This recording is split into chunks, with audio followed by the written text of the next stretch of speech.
stand down. Deputy Ross, thank you. Or did you stand down from? Thank you, Ciancula. Please, Deputy Ross. Thank you, Ciancula. Could I, just before I forget, deal with the statement by the Minister of State? I don't know what she's referring to in the pensioners.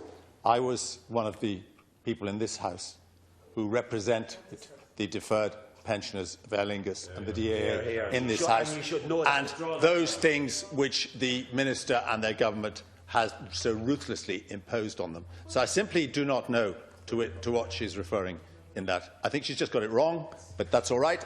I'm used to her getting it wrong, and I don't ask her to apologise. I just would like the record to be corrected that she's just wrong about it. I never did it. I represented those people to whom you're referring. Quite the opposite. Do you not know that?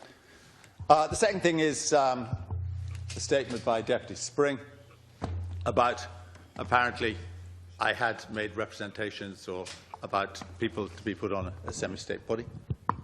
I have, since I have been in this House and the other House, frequently made suggestions about who should be on semi-state bodies and who should not be on semi-state bodies. I have been asked frequently, because I have been such a critic of the cronyism that's going on, for new names, new suggestions, other people, new developments, and I have done it.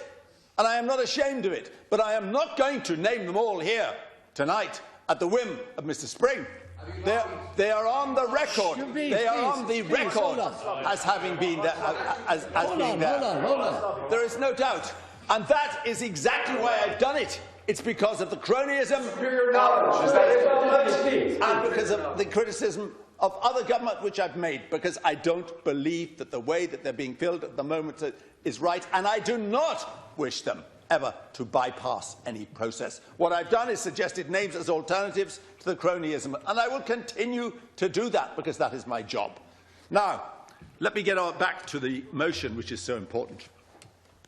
David Begg is not the issue. The government here today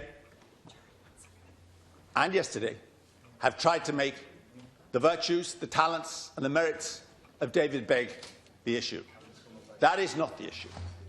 The issue is that a process was set up and a process was constructed in order, very simply,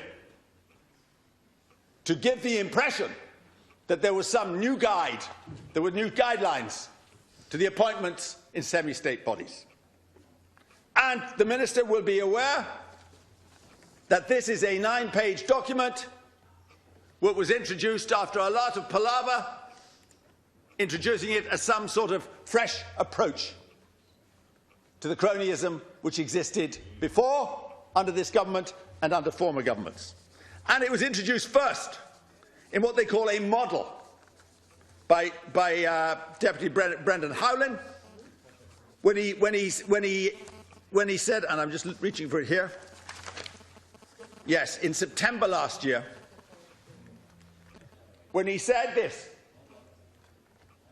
today's decision, and this was not introduced in this House, complements the current system with a more structured approach requiring that all appointments to vacancies on state boards must be advertised openly on the State Boards portal, www.stateboards.ie, operated by the Public Appointments Service.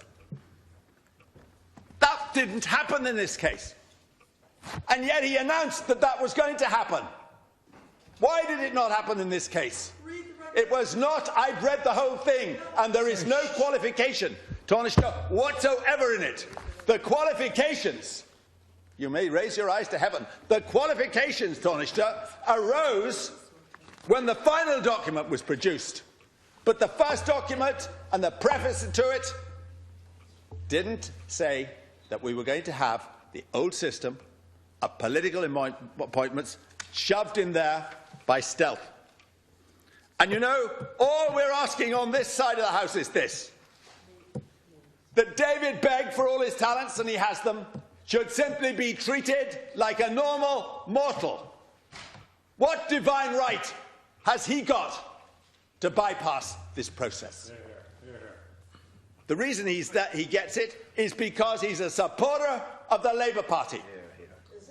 Well, you described him as such, Tánaiste. You yourself described him as a supporter of the Labour Party. And that's why he gets that divine right. Deputy Ross. In your own words, you did, and his retirement function. Your words were he was a supporter of the Labour Party and a supporter of the Labour movement. Deputy Ross, you're a long time a member of the House of the Oireachtas. Yeah. You know that it's tradition that we don't name people outside this House.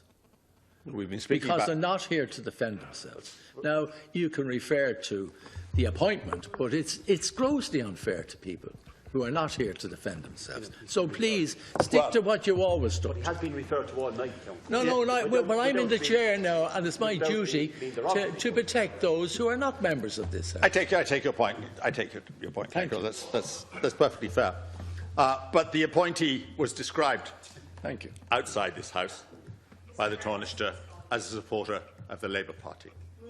That is the very reason.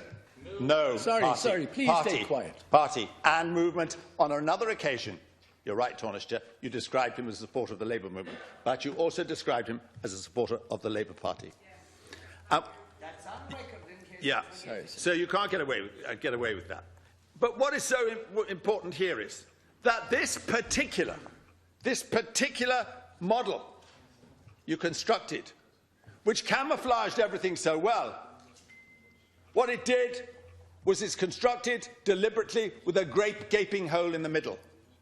And it negates all the other clauses that were put into this particular document when you say a minister, with all the jargon that you put in, can still pick and choose whoever they want. And what happened now is that these guidelines have become a vehicle for cronyism.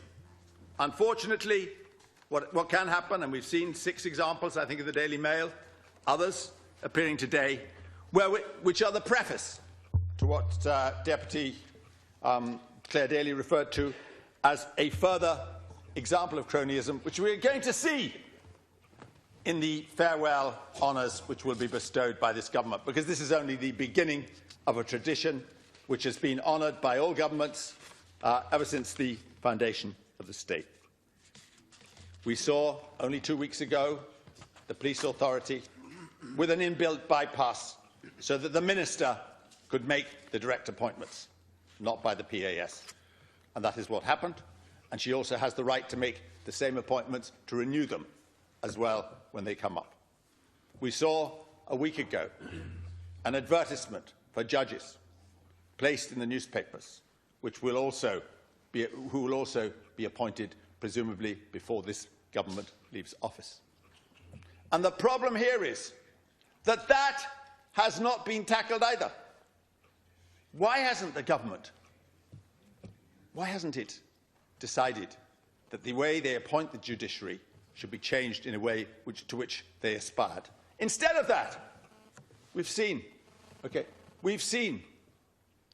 a running mate of the Taoiseach appointed to the judiciary. A very able guy, I'm sure. But he never had to go through any interviews at all. Thank you. We've seen other situations which are completely unacceptable, and we've seen cronyism rife in this country. And this is only another symptom of what's going on, but which the government is refusing to put to an end. Thank you. I now put the question.